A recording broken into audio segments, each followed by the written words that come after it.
Well, good morning. I've been thinking about this video for posting it for the past few days, but I wanted to cool off a little bit before I did, and I never was really angry, but this video is something that you are going to encounter in business, period. It's not limited to the car business. It's just in business, and it boils down to, we had a visit by the state inspector this past week, and the visit was prompted by a customer that purchased a used car from us. And this goes back to about 6 months ago. The lady came in, very standoffish, very intimidating, I guess, or attempting to be intimidating when looking at the car, looking for trouble in the car. But anyway, she looked at the car. Then she brought her mechanic back to look at the car. And then finally made an offer on the car that was accepted, and signed all the documentations, including the as-is statement on the car.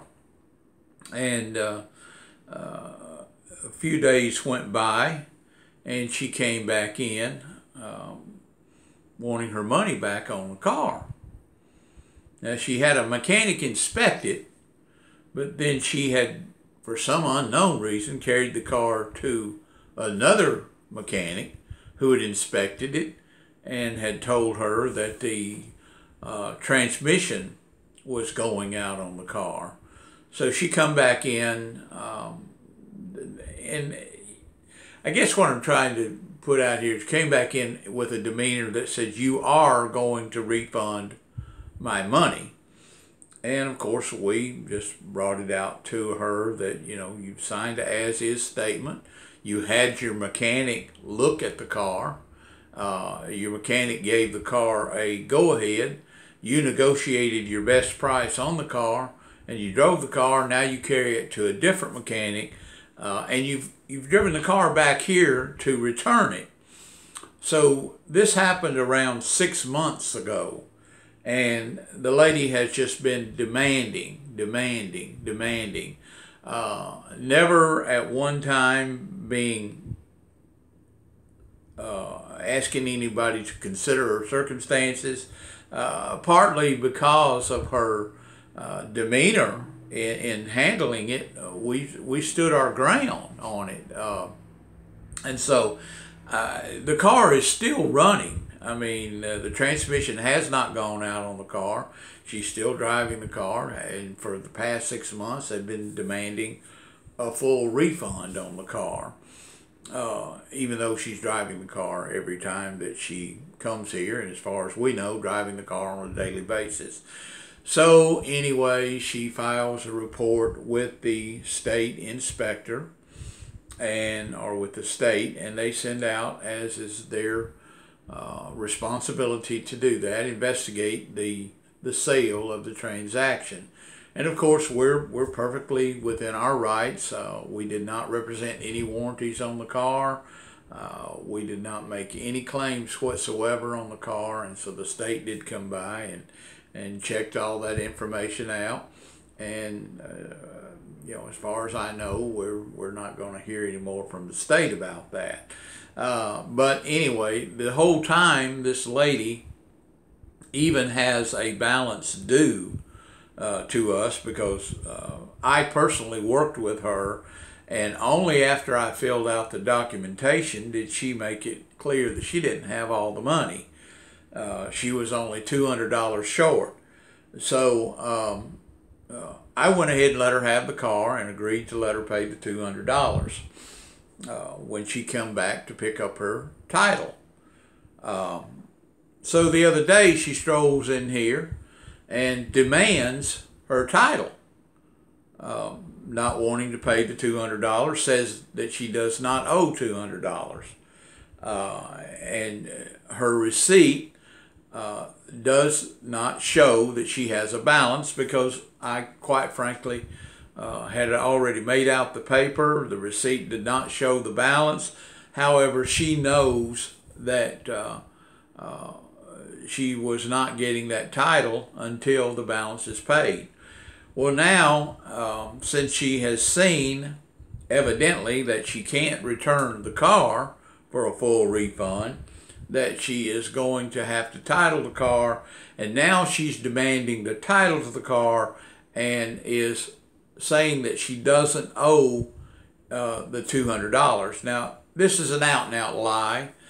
She knows that she owes the money, but she's been a bitch since the day that we met her, even before she bought the car. She's just been one headache after another. I don't know why this woman feels that the world owes her a living, and especially us, but we don't owe her a damn thing. We delivered the car. We delivered the car with all the documentation. And I guess my point out is all this, when I point out to you, you're going to get those customers. You're going to get one that's going to come back to you and don't give a damn what you do as far as telling them that you're buying the car as is, warranty. And you get to these people sometimes that really don't know how to handle themselves.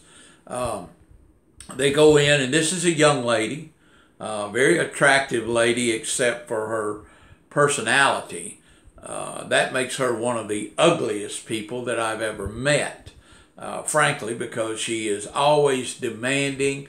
Every time she comes around here, there's a constant scene, and she's not afraid to come around here. She comes around here, and she is 10 feet tall and bulletproof, demanding, demanding, demanding. You know, you can lead a horse to water, as say, but you can't make him drink. So you can come in here and you can give us all the shit that you want to give us. They're going to come in and give you a lot of shit too. Now, you can bend over and you can just suck it up and give in to it if you want to. Be Mr. Nice Guy or Mr. Nice Girl, who whatever you are running your business, but business is business. And the state brings down these laws to protect the consumer, and they're very straightforward. As is warranties. Used cars are sold as is. And regardless of what some people want to insist, that you may have withheld information on a car, that's wrong to withhold something that you know is wrong with the car. That's morally wrong, and we don't do that. We do not withhold anything that we know of the car, but we're not going to guarantee the future of a car. You're buying it as is. It's very simple. We're not going to go in here and say, well, this car is going to last you 24 hours. It's going to last you 24 years. We don't know. We don't have the future, and none of you do. So I'm just telling you that when that customer comes in, and they will, when they buy a car from you and that car breaks down, you're going to see that you become the asshole. Well, live up to the reputation that that customer is going to give you. Be the asshole, because you're going to wind up being the asshole anyway.